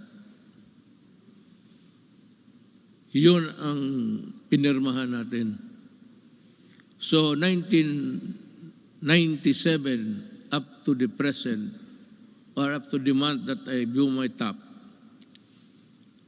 nagbabayad, ewan ko kung ngayon nagbabayad, there's a, sa water bills ninyo for enhancement of quality of water. Ang ibig sabihin, water treatment. And they were collecting since 1997. So until now, how much of the Filipinos' money are with them for nothing, not even for a song? Kaya ako, if there is something, hindi naman proud, but if there is something someday that my children will say, what have you done for my country? Sabihin ko, sila. Talagang inupakan ko sila. Sabi ko, ayaw ninyo? You do not want it? Well, okay. I will just confiscate your system and call the military to operate it. I will exercise the eminent domain and expropriate all of your assets here. Kasi gagawin ko.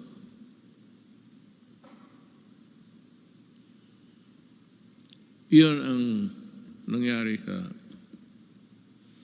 So that sinabi ko sa military in one of our meetings immediately after that incident, I said, if I do not make it to the finish line, look kindly at the Filipino at tanungin ninyo kung ano na ang nangyari sa kanila. Yang tubig na yan. Now there is a new contract. I have not yet, I have to thoroughly digest it inside. I have to absorb it, every word of it, that the Filipino is protected. Pag nandyan na yan, then I will sign. But I will not forget. I'm telling them the crime is there already. And any Filipino who would want to go after you can. Sabi ko, I will not free you. I will not, there's no waiver in you. I will never allow that. Just make a new contract. Just realize every day that I can call you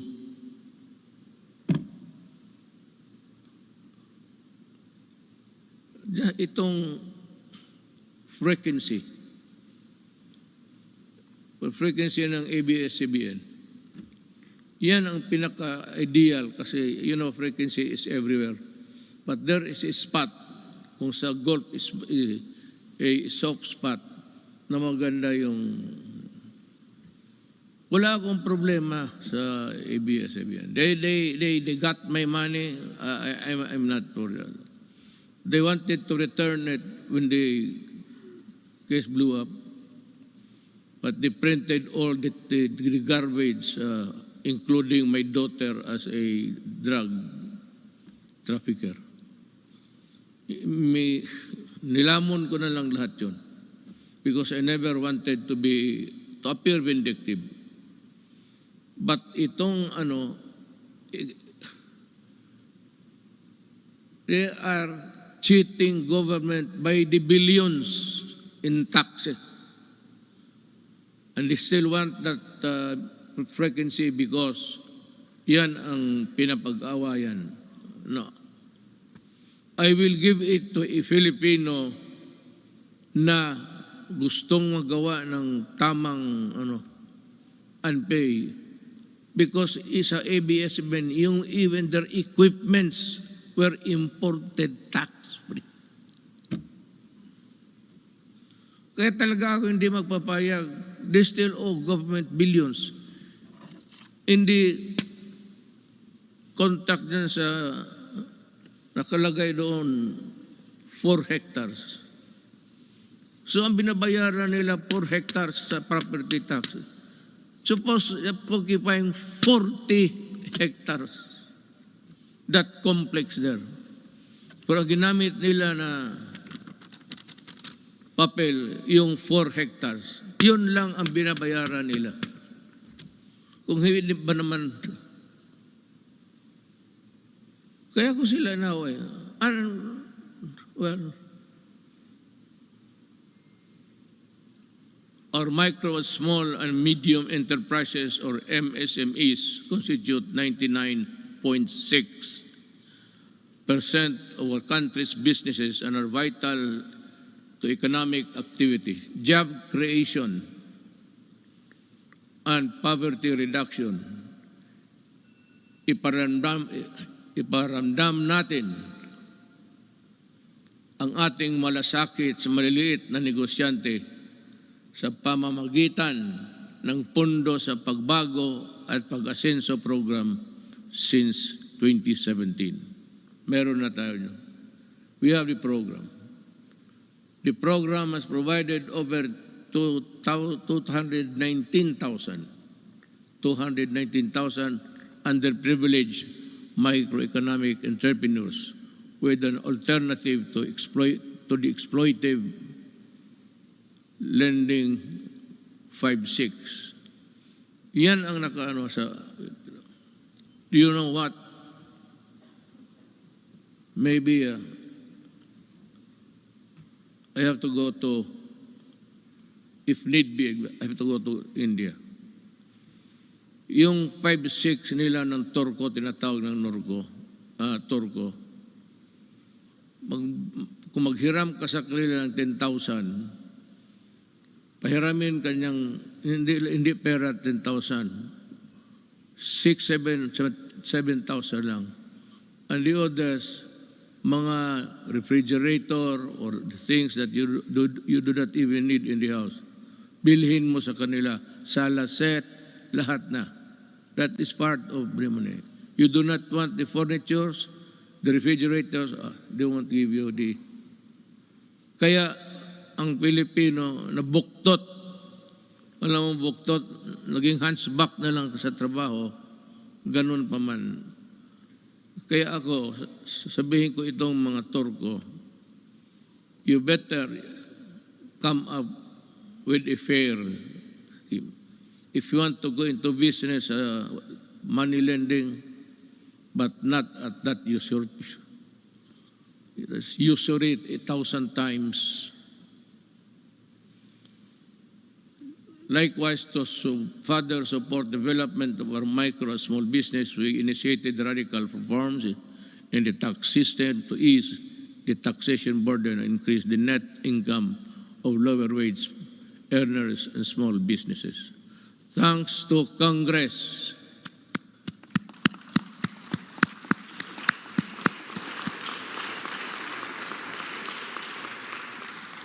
Yan, hindi pa ninyo alam ha. Sabi ko lang, thanks to Congress and our revenue-generating agencies, our tax reform sustained our economic growth from the third quarter of 2016 to the fourth quarter of 2019, which made the Philippines one of the fastest-growing economies in Asia until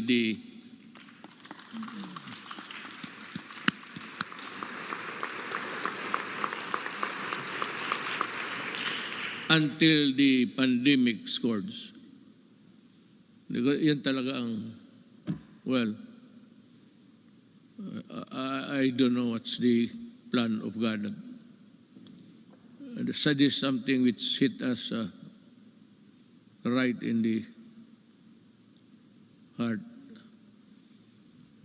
We see there's no way of telling when this virus would disappear from the planet of the earth. We can only pray to God to look into our direction and decide on what will happen to this planet He created. However, tax laws are not always perfect, and that is why every now and then they have to be revisited to see if they are at pace with the changing times. Let us therefore continue to monitor the relevance and the impact of our tax laws on individuals and private institutions to prevent serious damage on their financial health. Going now to the social and health issues. To unburden of people from the hefty cost of tertiary education, my administration worked with Congress to pass a landmark legislation that had remained unpassed for so many years. The Universal Access or Tertiary Education Act in 2017, which provides free education to college students and state universities. Thank you, Congress.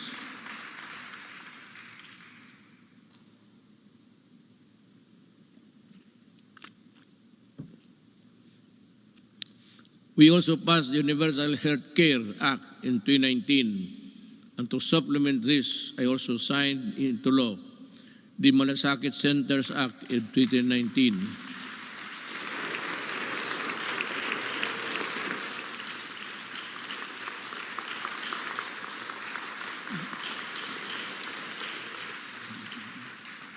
Kasi ganito yan eh. Pag ang pobreng Pilipino na sa ospital, magpunta pa siya doon sa kung saan makahingi ng tulong. So, ang ginawa, just like in Davao, ginawa namin yung lahat na kailangan, yung internal revenue kung nandyan, business permit, dyan na lang sa isang lugar, medisina, kunin nila. Dyan mismo sa hospital. Hindi na sila maglakad-lakad. And to me, that is one of the most, let me find the right word, a poignant act of Congress and of the Executive Department.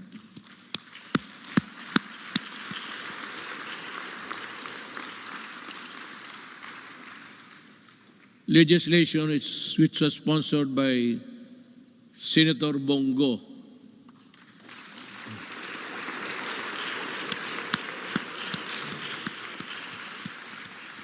If you feel like standing up, you can, Senator.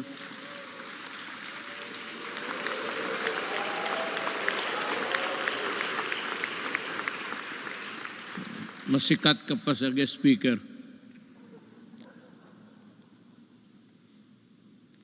Unburden our peoples with the tedious process of going to various agencies and offices in order to avail assistance from government.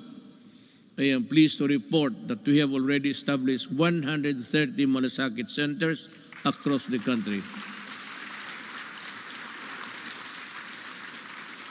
That has already helped millions of Filipinos in their hospitalization needs.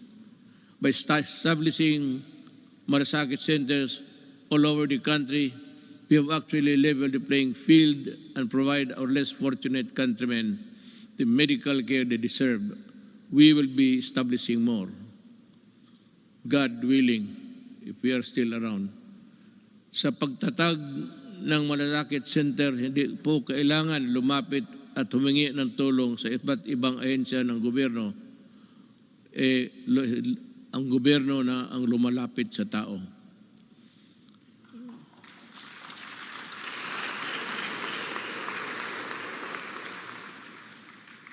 So, let us talk about COVID. It's mentioned everywhere in the speech, but what's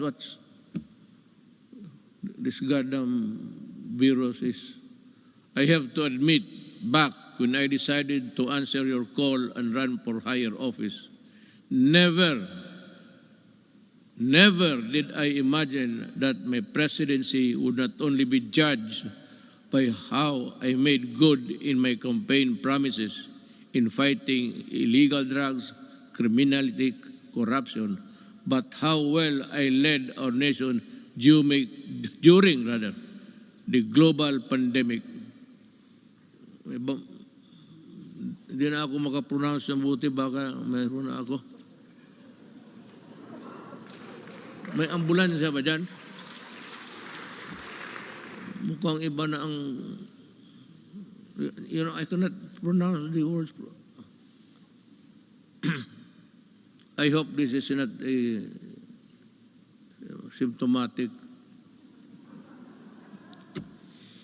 Prior to the pandemic, we recorded our lowest debt to GDP ratio since 1986, the highest revenue effort since 1997, the highest credit rating in the country's history, yung sa bangko. Because if your rating is high, it's easy to borrow at maliit lang ang interest. That is the dynamics of a rating by Fitch and Poor, mga ganon. So, and the lowest rates of unemployment and underemployment and poverty, well, it's still there. It is beyond dispute that our economic governance fundamentals were robust when COVID-19 hit us. I am sure that much can be said about the way we took on the daunting challenge of preserving lives while sustaining our momentum towards the developmental, dito na lang ako,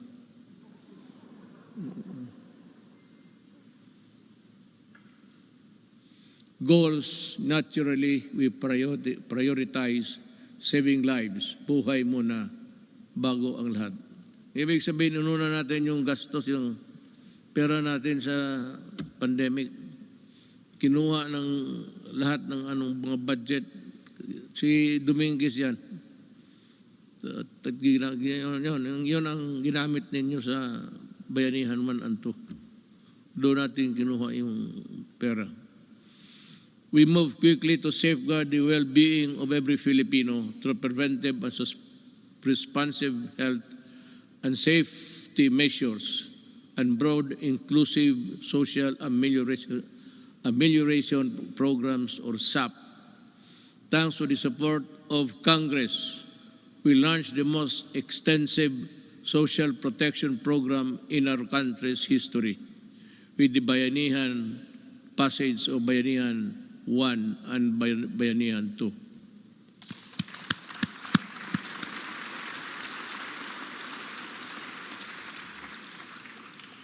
Indeed, our national health system and the resilience which were tested to the health. Countless lessons we learned and continuously improvements put in place.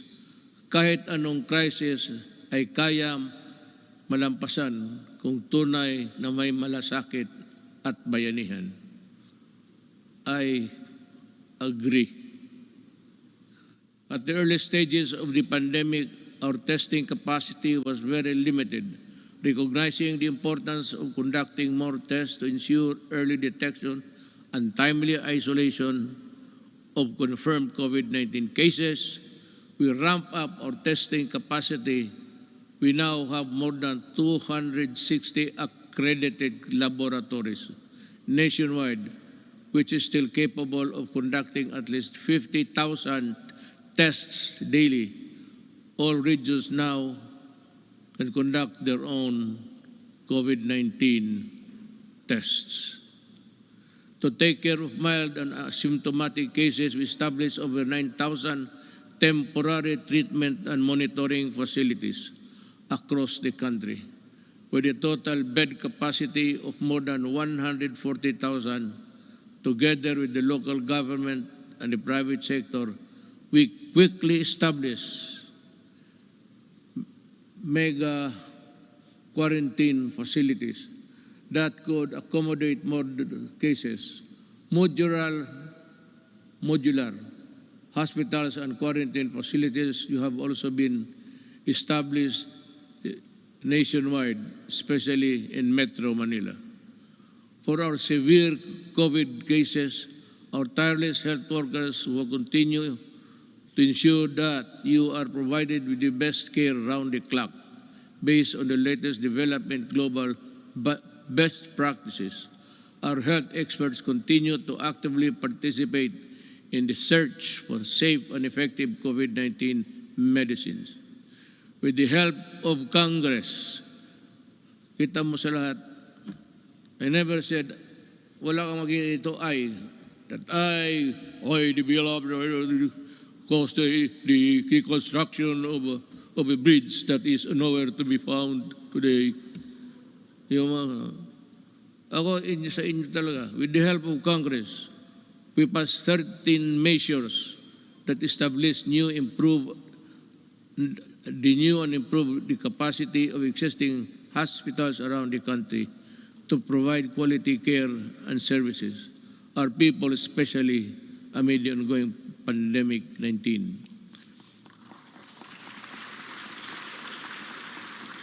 This includes establishing new medical facilities in Mandaluyong City, Bacolod, and Davao Occidental, increasing bed capacities to existing health facilities. In Quezon City, Ilocos Sur, La Union, and Palawan, the upgrading of health facilities in that area to include Leyte. Currently, we have received over 30 million doses of COVID-19 vaccines. We expect to at least receive 36 million vaccines this month, and in August, we have inoculated more than 7 million Filipinos which have received the first dose. At least 17 million. Well, I think the landscape, the health landscape of the country continues to improve as we, with the continuous approval of COVID-19 vaccines, we are ready to boost further our daily vaccination rate. And I also encourage our local government units to hasten their rollout and strengthen their inoculation program. San Juan City, for one, have vaccinated 70% of their population in a month's time. Saludo ako sa inyo at kay Mayor Zamora. We cannot continue living in the shadow of this potent enemy, especially now that science and medicine has proven that it is possible to live, if not entirely defeat, this virus. The health and safety protocols we put in place have proven effective in slowing down the spread of virus. But the best solution is still vaccination. Am I to mataas na ba? Kasi kung mataas na, putulin na lang ninyo itong gumagalaw dito.